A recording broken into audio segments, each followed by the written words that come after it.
এই দেখ তোর বাবা লাউ নিয়ে এসছে।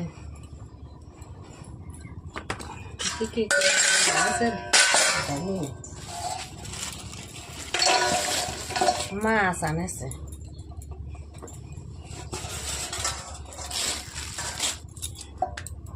ফুলকপি, সিম, লঙ্কা আনেছে। দেখি কি মাছ আনেছে।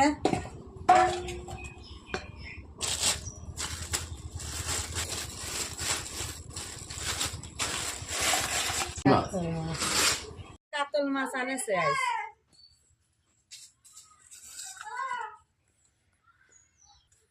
মাছগুলো ধুয়ে নিয়ে আসে।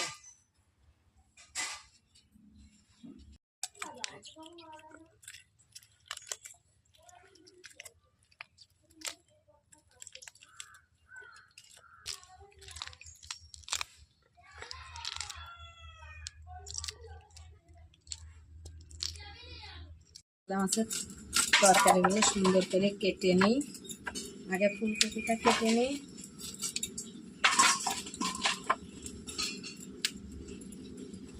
ফুলকপি আর কাটা লাগছে না, হাতে ভাঙলেই হয়ে যাচ্ছে। এই যে ফুলকপি কাতলা মাছের ঝোলে। শীতকাল তো, তা ফুলকপি ঝোলেও ভালোই লাগে। এখন শীতের দিনে ফুলকপিটা সব মাছের ঝোলেই দেওয়া যাচ্ছে। এটা সুন্দর করে কেটে নিই।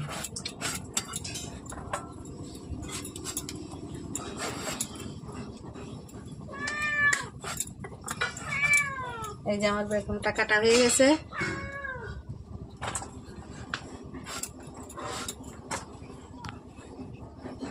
এগুলো কেটে নিই।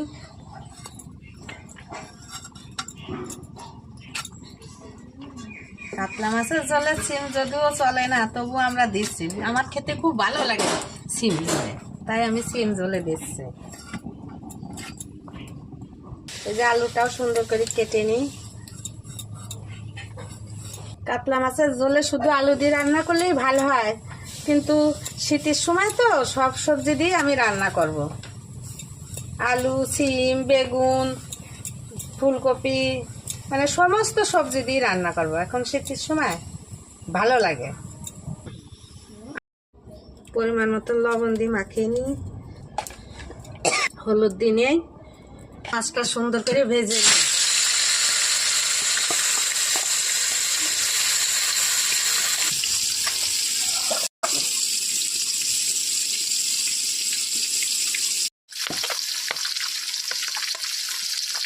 আমি লঙ্কাটা বেটে নিই।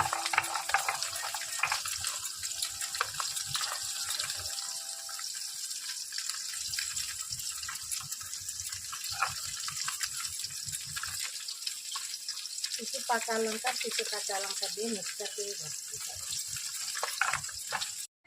এ ভাত খেয়ে যায়, ভাত হয়ে গেছে, চলে আয়। ভাত বেড়ে নিয়ে এসছি, আজ খড়িতে রান্না করেছি না, তাই গামলাতে ভাত বেড়ে নিয়ে এসছি। আর এই দেখ কাতলা মাছের ঝোল, সব সবজি কাতলা মাছের ঝোল। দেখ সব রকম সবজি। এখন খেতে বসবি, আমি ভাত বাড়ি দিব।